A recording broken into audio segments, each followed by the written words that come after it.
नमस्कार, मी सुरेखा. तारा न्यूज मध्ये आपलं स्वागत. पाहूयात आज दिवसभरातील काही महत्त्वाच्या घडामोडी. कोल्हापूर येथे आज बांधकाम कामगारांच्या विविध समस्या आणि न्याय हक्कासाठी कृती समितीच्या वतीनं भव्य आक्रोश मोर्चा काढण्यात आला.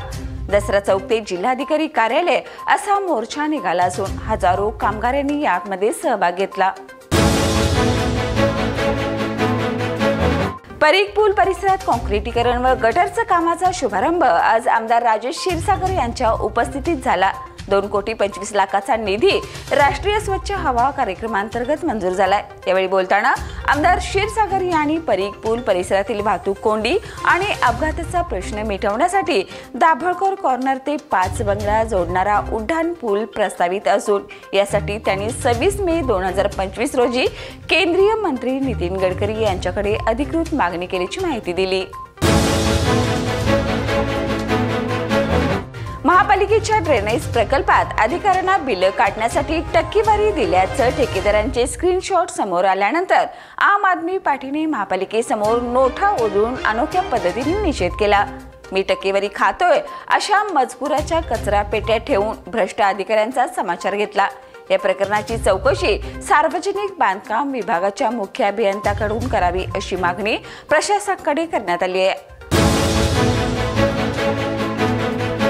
गांधीनगर उपजिल्हा वसाहत रुग्णालयातील डॉक्टर, परिचारिका आणि कर्मचारी यांचा शिवसेना उद्धव बाळासाहेब ठाकरे पक्षातर्फे नुकताच सत्कार करण्यात आला.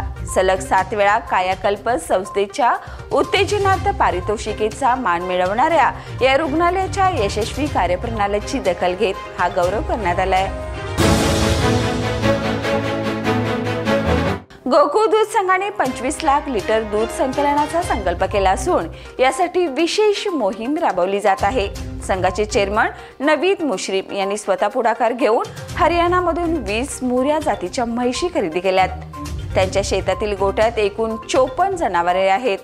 दूध वाढीसाठी उत्पादकांना 50,000 रुपये अनुदान देण्याचा निर्णय संचालक मंडळाने घेतलाय.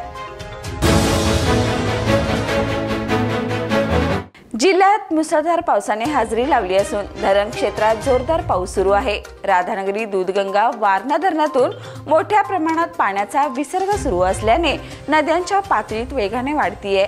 पंचगंगा नदीची पातळी 2.5 फुटांनी वाढली असून इशारा पातळी लागू करण्यात आली आहे. आतापर्यंत 58 बंधारे पाण्याखाली गेलेत. गगनबावडा तालुक्यात सलग 3ऱ्या दिवशीही अतिवृष्टी झाली असून 24 तासात 119.8 मिलीमीटर पावसाची नोंद झाली आहे. राधानगरी धरणाचे दरवाजे उघडल्यामुळे प्रतिसेकंद 5,784 घनफूट पाण्याचा विसर्ग सुरू आहे. शांतिनिकेतन स्कूलमध्ये इयत्ता 8वी मध्ये शिकणाऱ्या आणि 5 विश्वविक्रमाच्या मानकरी असलेल्या भारतभूषण डॉक्टर अनुप्रिया गावडे यांचा यंदाच्या क्रांतीसूर्य युथ आयडॉल या पुरस्कारासाठी निवड झाली आहे. हा पुरस्कार 4 सप्टेंबर रोजी शिर्डी येथे दिला जाणार आहे.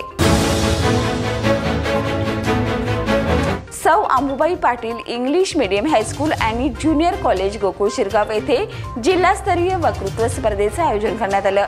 या स्पर्धेच्या उद्घाटन प्रसंगी माजी आमदार ऋतुराज पाटील हे प्रमुख पाहुणे म्हणून उपस्थित होते. त्यांनी उपस्थित राहून विद्यार्थ्यांशी थेट संवाद साधला. पुणे बेंगलोर राष्ट्रीय महामार्गाच्या 6 पदरीकरणाच्या कामात औद्योगिक भागातील मागण्या आणि अडचणी लक्षात घेऊन संबंधित सर्व घटकांना विश्वासात घेऊन जोड रस्त्याचा आराखडा तयार करावा अशा स्पष्ट सूचना राज्य नियोजन मंडळाचे कार्यकारी अध्यक्ष व आमदार राजेश क्षीरसागर यांनी दिल्या. भोगावती महाविद्यालयाजवळ 23 जुलै रोजी घडलेल्या दुर्दैवी अपघातात BScच्या विद्यार्थिनी प्रज्ञा कांबळे यांचा मृत्यू झाला. अल्पवयीन मुलाने पालकाच्या कारने भरधाव गाडी चालवून 5 विद्यार्थिनींना उडवले. यामध्ये 4 जण गंभीर जखमी झाल्या. या घटनेच्या पार्श्वभूमीवर RPI कोल्हापूरच्या वतीनं महाविद्यालय प्रशासनाला निवेदन देण्यात आलं.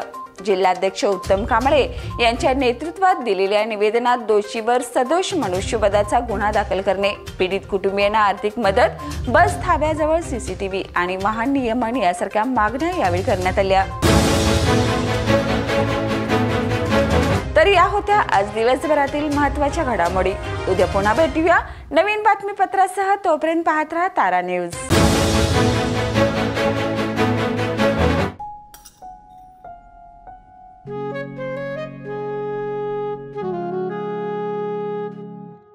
बाबा, आज येताना बासुंदी घेऊन या ना.